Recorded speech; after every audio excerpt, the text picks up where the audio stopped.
Good morning, everybody. I'm really excited, so I'm feeling kind of flustered. I just seen this really cool video. There's a vlogger on YouTube that I really like and admire. His name is Casey Neistat, and he interviewed another person that I really admire, Tony Hawk. And so I want to talk today about what Tony Hawk can teach us about being church. Good morning, everybody. My name is Ed Trevors. I'm an Anglican priest in the Diocese of Nova Scotia and Prince Edward Island, and I get to serve in the beautiful town of Shelburne, Nova Scotia, in the parish of Christ Church, Shelburne.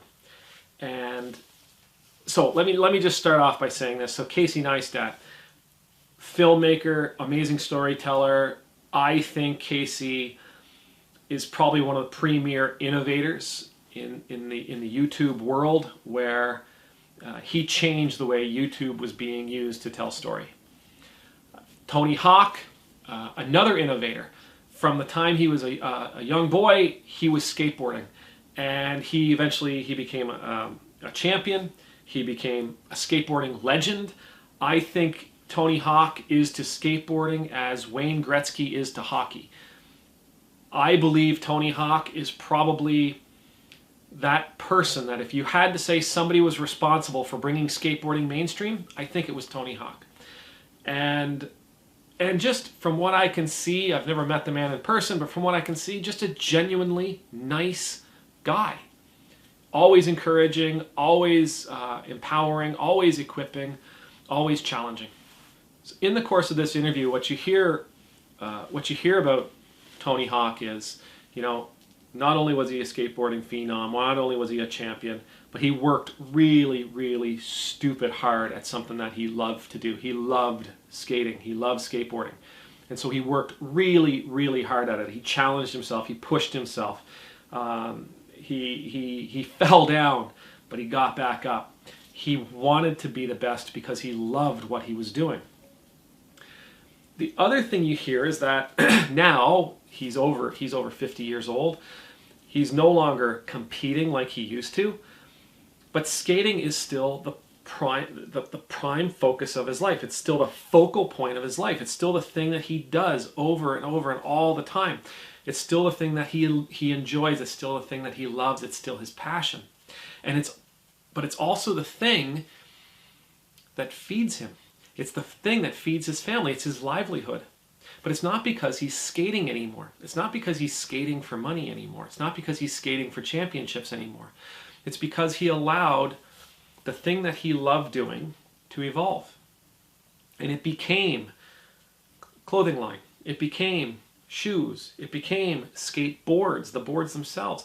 It became video games. It became business. And yet, he still loves to skateboard.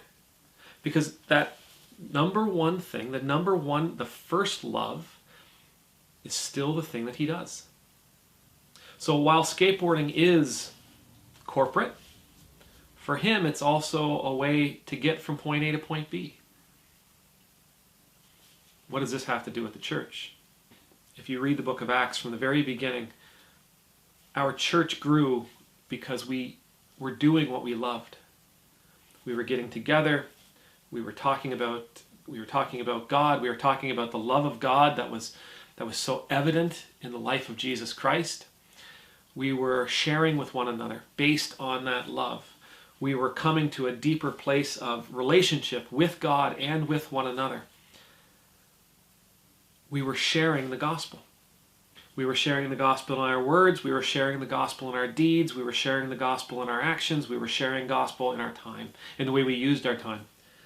And because of that, the Bible actually says, and more believers were added to their number daily.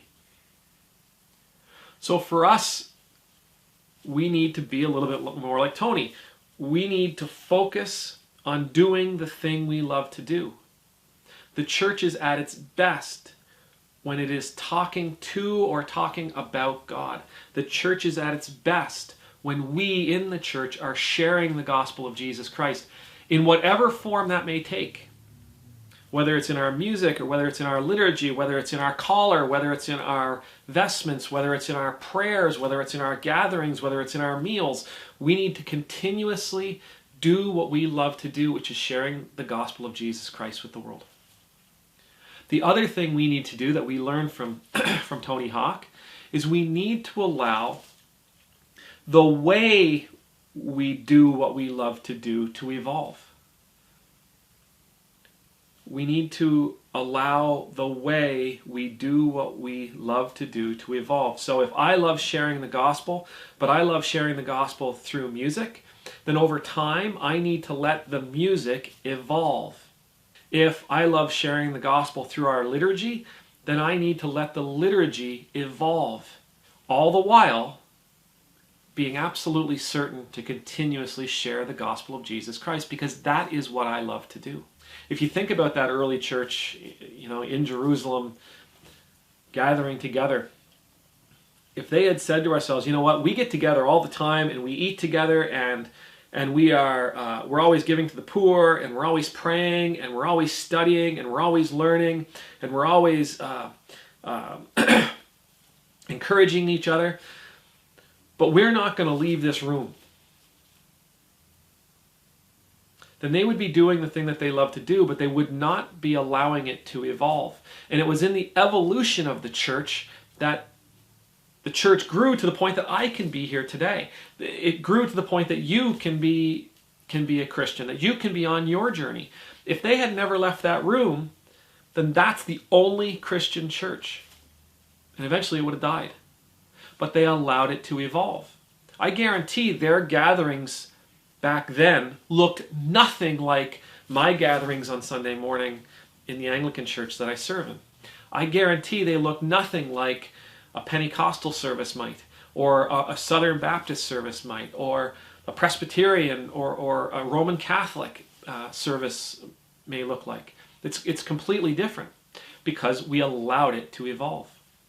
So my prayer for you today is this: that you continue to find joy in sharing the gospel, and that you continue to be amazed at how God will allow you to share it in ever-evolving ways across the planet, with everyone you meet.